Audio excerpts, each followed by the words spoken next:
Well, on the SIG grant, our goals are to come up with strategies where we can reduce our primary tillage. That's what my goals are. So if I can go several crop cycles without doing primary tillage, and we can have successful yields on the crops that we're growing, that's one of our goals. You know, learning how to do this system. How do we kind of change from a system where we would disc, chisel, or spade, make our beds, put our compost on, Lilliston, pre-irrigate, work our seed bed and plant. And so now we're going to a system where we're cutting out the primary tillage, our disking and chiseling, which is really disruptive. Could be called pretty disruptive to the soil if you're looking at trying to build the biology in the soil.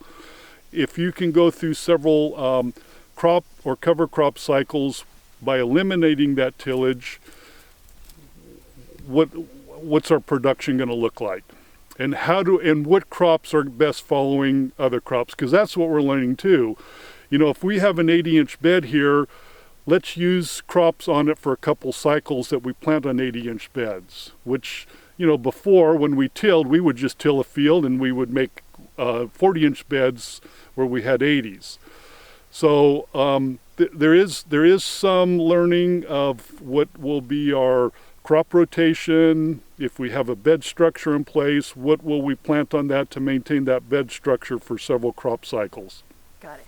So I think our SIG grant participation is to look at the reduced tillage, see how we can see how successful we can be doing that, and then we really want to see what happens to the organic matter in the soil. And now that we're doing some baseline sampling on the biology in the soil, what will change in 2 or 3 years with this in our system like this?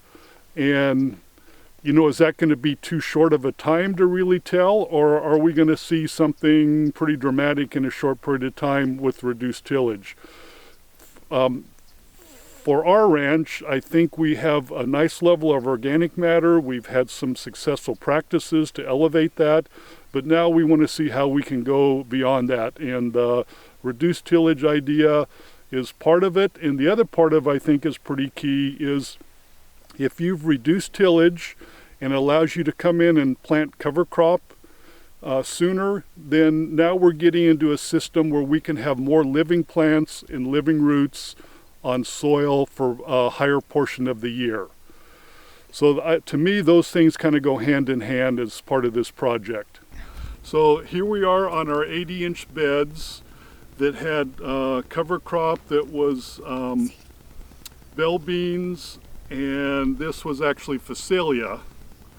And so we had a dry period maybe 6 weeks ago. We mowed this field, we strip tilled, and what happened, most of the Phacelia looks like it was killed with the mowing. So this is a line of Phacelia that's no longer there. The bell beans are still growing. So before we planted, they were about this high. Mm-hmm. We had to mow them a second time. And then we came in, and these are melon transplants that were put in several days ago. Got it. This was in the strip tilled area. The drip tape is there to give them their initial moisture. And then the row cover we put over all of our melon production.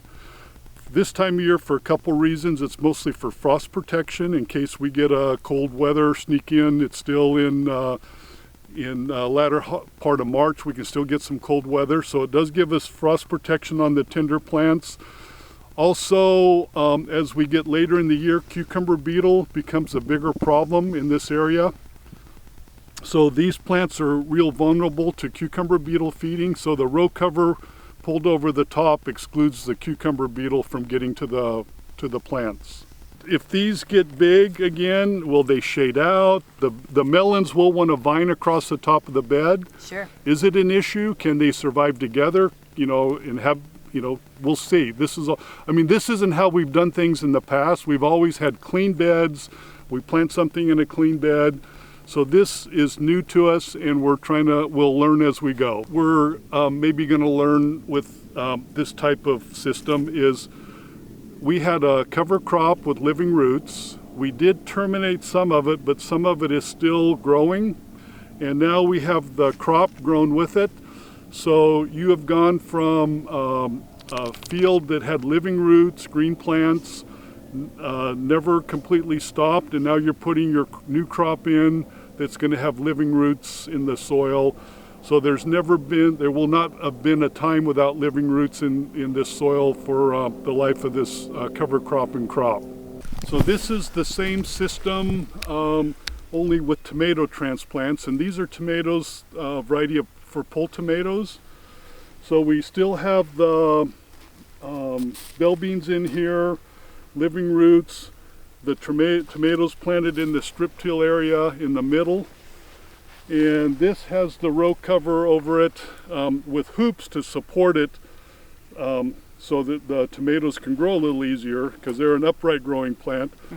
But the row cover is for frost protection, and once we get into April, the row cover will come off. We can come in and put our stakes and start training our tomatoes.